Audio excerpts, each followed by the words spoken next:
Hezbollah ने Israel पर विध्वंसक प्रहार किया है। उत्तरी इजराइल में रॉकेट्स की बौछार कर दी गई। हिजबुल्लाह ने रिहायशी इलाकों को भी बनाया है निशाना। इजराइल के रिहायशी इलाके भी अब हिजबुल्लाह के हमलों की जद में आते नजर आ रहे हैं। ये तस्वीरें आप देखिए किस तरह से इजराइल के तमाम रिहायशी इलाकों को भी हिजबुल्लाह की तरफ से अब निशाना बनाया जा रहा है।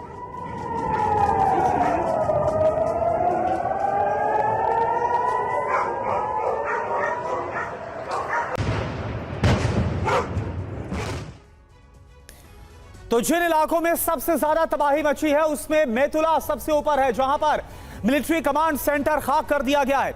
हिजबुल्लाह लड़ाकों ने बमबारी की है और यहूदी इलाकों में रॉकेट दागे हैं, रॉकेट बरसाए गए हैं और साथ ही कई घरों में आग लगा दी है। हनीता की बात की जाए तो यहां पर हथियार गोदाम में आग लगा दी। इजरायली सैनिकों पर रॉकेट स्ट्राइक की गई और इसके अलावा 3 बॉर्डर मिलिट्री पोस्ट को तबाह कर दिया गया है। रमीम बैरक में ईस्टर्न ब्रिगेड पर हमला किया गया। पास के गांव पर भी रॉकेट बरसाए गए हैं और साथ ही हमले में हिजबुल्लाह ने ऑपरेशन सेंटर को भी बर्बाद कर दिया। जबकि हिजबुल्लाह लड़ाकों ने कफ किला से गाजार में घुसपैठ की है। जो खबर आ रही है कई गांव पर बमबारी की गई और 30% हिस्से पर कब्जा करने का दावा कर लिया गया है। समीर जी हां, और देखिए लेबनान में हिजबुल्लाह के गढ़ तक पहुंच गया है TV9 भारतवर्ष। रिपोर्टिंग के दौरान क्रॉस फायरिंग हो गई। TV9 के कैमरे पर हमले के सबूत रिकॉर्ड हुए हैं। हमारे सहयोगी सुमित चौधरी की जाबाज रिपोर्टिंग देखिए लेबनान से।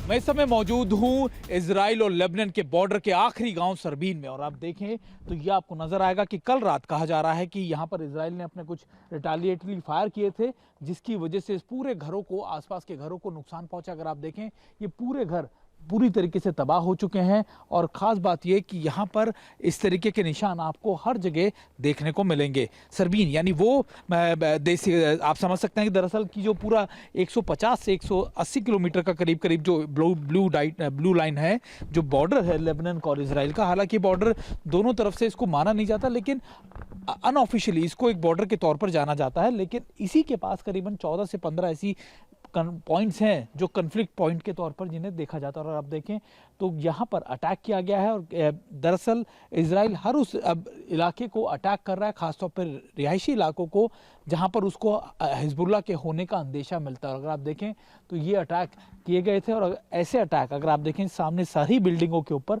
आपको इनके निशान देखने को मिल जाएंगे। अगर आप देखें तो वहाँ पर भी इसी तरीके की बिल्डिंग को अटैक किया गया है। और ख़ास बात ये, मैं आपको कोशिश करता हूँ दिखाने की कि आखिरकार कितना इम्पैक्टफुल रहता है जब ड्रोन से या फिर आर्टिलरी से यहाँ पर अटैक किया जाता है। और ख़ास बात ये कि इस पूरे इलाके को अगर आप देखें, मैं अपने कैमरा पर्सन से कहूँगा कि आइए आगे तक आपको दिखाएं और समझाएं कि इस समय यहाँ की हालात क्या है। और इस समय हम वॉर जोन में हैं। वॉर जोन इसलिए मैं कह रहा हूँ क्योंकि अभी भी यहाँ पर हिजबुल्लाह और इजराइल के बीच लगातार फायर चल रहा है, काउंटर फायर चल रहे हैं। देखिए, और ये शेल्स के टुकड़े हैं अगर आप देखें तो यहाँ पर आपको नज़र आएगा। मेरे कैमरा पर्सन आपको आगे की तरफ लेके चले तो अभी ये घर खाली कर दिए गए हैं। ये घर इसलिए खाली कर दिए गए हैं क्योंकि अब यहाँ पर कोई शख्स नहीं है। मेरे कैमरा पर्सन निशांत आप आइए और ये देखिए इम्पैक्ट देखिए, ये घर खाली कर दिए गए। वो सामने अगर आप जो दिख रहा है वो इजराइल का इलाका है और इजरायली फोर्सेस वहाँ से मॉनिटर करती हैं और उसी के बाद वहाँ से ड्रोन या फिर मिसाइल से टारगेट किया जाता है। और ये आखिरी घर हैं ब्लू लाइन के आसपास बॉर्डर इलाकों में। लेबनान और इजराइल के बीच ये बॉर्डर है और इस पर करीब काफ़ी ज़्यादा कन्फ्लिक्ट चल रहा है। पूरा इलाका लगभग खाली है, कुछ गिनी चुनी गाड़ियाँ, गिने चुने लोग यहाँ पर नज़र आएंगे आपको। और अगर आप देखें ये रोड जो जारी है इसी के डिमार्केट उस तरफ इजराइल और इस तरफ लेबनान है। हिजबुल्लाह ने दरअसल यहाँ पर अपने साउथ लेबनान को बहुत मजबूत तरीके से अपने लिए बेस बना रखा है। पिछले कई सालों से, कई दशकों से लगातार हिजबुल्लाह साउथ लेबनान में बैठा हुआ है और अब इजराइल के लिए बड़ी चुनौती बन गया है कि आखिरकार वो हिजबुल्लाह को कैसे टैकल करे, कैसे हैंडल करे। और यही वजह है कि अब इन इलाकों को लगातार टारगेट किया जाता है। कहा यह भी गया हमें क्योंकि जब हम यहाँ पहुंचे कि देखिए जब आप यहाँ पहुंचे तो ध्यान रखिएगा क्योंकि कोई भी ड्रोन ऊपर से आएगा और खास तौर पे जो गाड़ियां हैं उनको टारगेट करता है क्योंकि उनको लगता है अक्सर कि इसमें हिजबुल्लाह के लोग हो सकते हैं, उनके अटैकर हो सकते हैं, उसके कमांडर हो सकते हैं। इसलिए बहुत अलर्ट रहते हुए आपको इस जगह से मूवमेंट करनी है।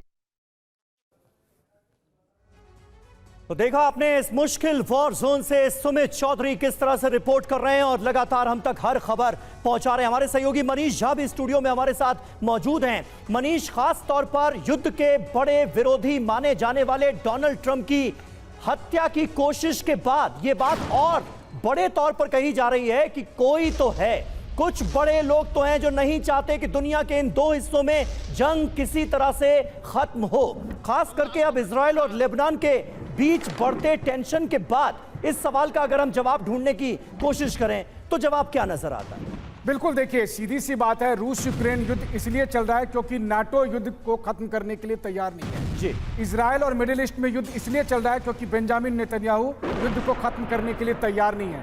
वहीं पर प्रेसिडेंट ट्रंप बार बार ये बात कह रहे हैं कि जब मैं राष्ट्रपति था तब मैंने युद्ध होने से रोक दिया था, जब मैं राष्ट्रपति बनूंगा फिर से तो मैं रूस यूक्रेन का युद्ध रोक दूंगा। तो सवाल यह है कि अमेरिका की जो मिलिट्री इंडस्ट्रियल कॉम्प्लेक्स है, जिसे इस युद्ध में केवल और केवल मुनाफा दिख रहा है, वो बर्दाश्त ही नहीं कर सकती है कि अमेरिका में अगला कोई नया राष्ट्रपति आए, वो राष्ट्रपति बनकर आए जो इस युद्ध को रोक दे।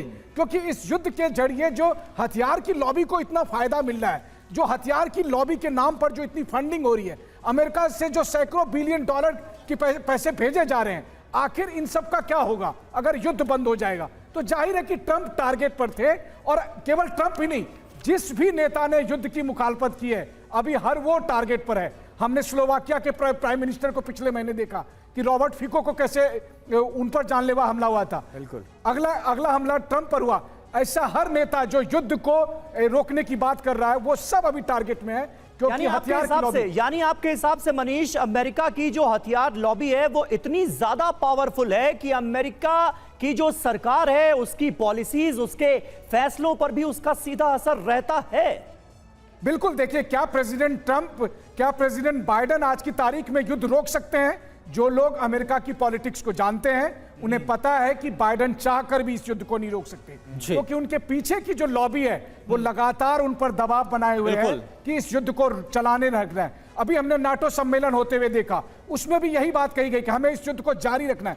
उन्हें चाहिए युद्ध, उन्हें चाहिए तबाही, उन्हें चाहिए मौत, और वैसी स्थिति में कोई भी नेता जो युद्ध की मुखालफत करेगा वो टारगेट पर होगा। बिल्कुल, और इसी पर शरदिदु सर मैं आपसे सवाल पूछना चाहूंगा। देखिए, रूस और यूक्रेन का फ्रंट, और वहां पर कैसे जो अमेरिका है यूक्रेन के साथ खड़ा है, तमाम नेटो कंट्रीज खड़े और लगातार हथियारों की सप्लाई की जा रही है, और दूसरी तरफ यहां पर इजराइल के साथ अमेरिका खड़ा है। और इस महीने के अंत में बेंजामिन नेतन्याहू की मुलाकात जो बाइडेन से भी होने वाली, और लेबनान के खिलाफ क्या स्ट्रेटेजी होगी वो सब कुछ फाइनल भी किया जाएगा। तो यह भी कोई कोइंसिडेंस नहीं है जो बात अभी मनीष की तरफ से कही भी जा रही है। देखिए, ये तो सच है कि अमेरिका की जो हथियार की लॉबी वो बहुत स्ट्रांग है, वो कुछ हद तक पॉलिटिकल डिसीजन को इन्फ्लुएंस करती है। लेकिन अगर आप इसको एक स्टेप आगे जाके देखेंगे तो एक पॉलिटिकल लीडरशिप का एक विजडम होता है, उनका अपने राजनीतिक जीवन का एक एक्सपीरियंस है जिसको वो इम्प्लीमेंट करना चाहेंगे, और साथ में एक मैसेज अपने नागरिकों को देना चाहते हैं कि एक ट्रंप है जो इस विश्व में एक शांति ला सकता है। यही प्रयास जो बाइडेन का भी होगा। तो इस तरीके का एक रेटोरिक क्रिएट करके, एक हाइप क्रिएट करके अगर आप शांति की बात करते हैं तो आप ज़्यादा कन्विंसिंग लगेंगे। यही एफर्ट ट्रंप का है, यही एफर्ट जो बाइडेन का है। मेरा मानना है कि जो नेतन्याहू साहब की मीटिंग अमेरिका में होने जा रही है उनके प्रेसिडेंट से, ये मिडिल ईस्ट की रूपरेखा आगे की दिशा तय करेगी। हिजबुल्लाह को किस एक्सटेंट पे रोकना है, मेरा मानना है कि मिड लेवल के कॉन्फ्लिक्ट आगे रहेंगे। हाई इंटेंसिटी कॉन्फ्लिक्ट इसलिए नहीं होने की संभावना है क्योंकि उसमें बहुत सारे स्ट्रेटेजिक पार्टनर का इन्वॉल्वमेंट शुरू हो जाता है। और अगर जो बाइडेन की बात करें तो उन्होंने बहुत क्लियर कट इंडिकेशन दिया है इजराइल को कि आप हिजबुल्लाह के ऑपरेशन को बड़े सीमित तरीके से चलाएं। आप डिसीजन सीख कर रहे थे हमास के खिलाफ, उसमें आपने तकरीबन विजय पा ली है। अब आप सीज फायर के लिए आगे बढ़िए, इससे आपके देश में और आपकी इंडस्ट्री में का भी उत्थान होगा, और हमें भी अपना एक फेस अमेरिकन नागरिक के सामने रखना पड़ेगा। तो इस तरीके की बातें होंगी, लेकिन अमेरिका एक तरह से कटिबद्ध है इजराइल को हर फ्रंट पे सपोर्ट करने के लिए। आज वो हिजबुल्लाह के लिए, चाहे वो लो लेवल का कॉन्फ्लिक्ट हो, चाहे मीडियम या हाई, अमेरिका उसके साथ हमेशा खड़ा रहेगा। बिल्कुल, अमेरिका खड़ा तो रहेगा, लेकिन इजराइल हिजबुल्लाह के बड़े हमलों से खुद को बचाएगा कैसे, ये एक बहुत बड़ी मुश्किल का सबब है इस वक्त नेतन्याहू के मुल्क के लिए।